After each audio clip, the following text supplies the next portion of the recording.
The morning sun hung low over the dusty streets of Kandahar, painting the air in gold and haze.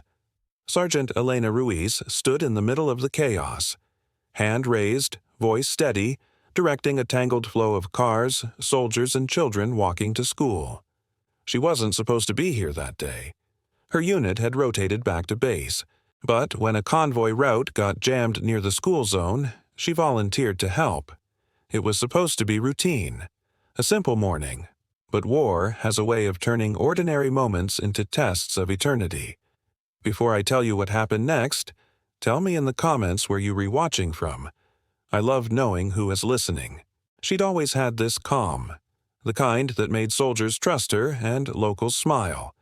Even with the weight of armor and the heat pressing against her back, Elena's voice carried kindness. "Easy now," she told a bus driver in Pashto, waving him through. "Children first." The kids knew her too.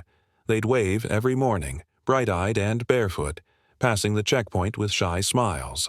She'd wave back, hiding her exhaustion behind her sunglasses. But that morning, something felt off. A silence, subtle but wrong, hung beneath the noise of engines. The birds, gone. The wind, still. And from the corner of her eye, a man was walking too slowly, too close to the line of children.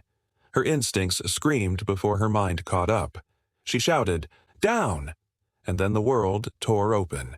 The explosion was thunder and dust and chaos. The ground heaved. The school gate shattered. Children screamed. In the split second between noise and pain, Elena made a choice. She ran, not away, but toward them. The man's vest flashed in her vision. She didn't think. She didn't have time to. She threw herself over the nearest cluster of kids, a human shield against a nightmare unleashed. The blast ripped through the street. Shrapnel screamed through the air. The world went white, then black, then nothing. When the smoke cleared, the street was unrecognizable. Burnt tires, scorched walls, and in the middle of it, a broken circle of silence. Elena lay motionless, her arms still wrapped around the trembling children. 20 small lives, all of them crying but alive. The first responder to reach her was Lieutenant Harper, her commanding officer and closest friend. He dropped to his knees beside her, his voice cracking. "Elena, stay with me." Her breathing was shallow, her uniform torn. Shards of metal had pierced her vest, but somehow, the children were untouched. They clung to her, sobbing, refusing to let go. "Are they safe?" she whispered. "Yes," Harper said. "You saved them." A faint smile touched her lips. "Good." She drifted in and out of consciousness as medics rushed in. Around her, soldiers moved with mechanical precision, securing the perimeter, clearing debris, calling for airlift. But the image that stayed was the children, standing in a trembling line, watching her go. The next days blurred into hospital lights and antiseptic air. She'd survived. Barely. Dozens of stitches, burns across her arms, a leg broken clean through. The doctors said the odds were impossible, but Elena didn't think about odds. She thought about the sound, the laughter that had filled the air before the blast, and how she never wanted silence to take it away. When the children visited weeks later, the base went still again. 20 little ones walked in, holding handmade cards and flowers. One of them, a boy no older than 8, stepped forward, clutching a bent piece of metal. "This hit the ground next to me," he said quietly. "You stopped it." She looked at the shard, jagged, dark, and twisted. Then she looked at their faces. And for the first time since the explosion, she wept. Months later, when Elena could walk again, she returned to the same street. The school had been rebuilt.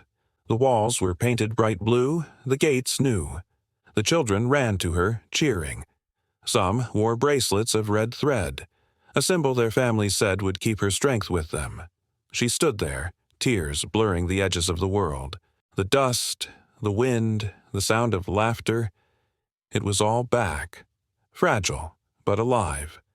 Lieutenant Harper stood beside her, arms crossed, trying to hide his emotion. "They're safe because of you," he said. She shook her head. "They're safe because love is louder than fear." He didn't argue. There was nothing to add. The military later gave her a medal, the highest honor they could, but she never displayed it.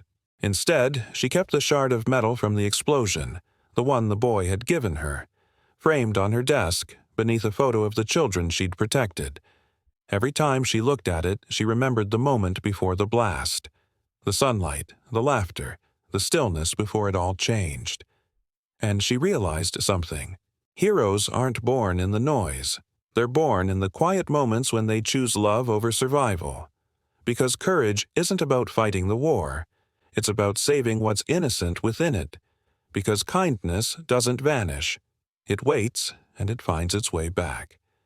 And sometimes the bravest hearts are the ones that refuse to let the world grow cold, even when everything burns.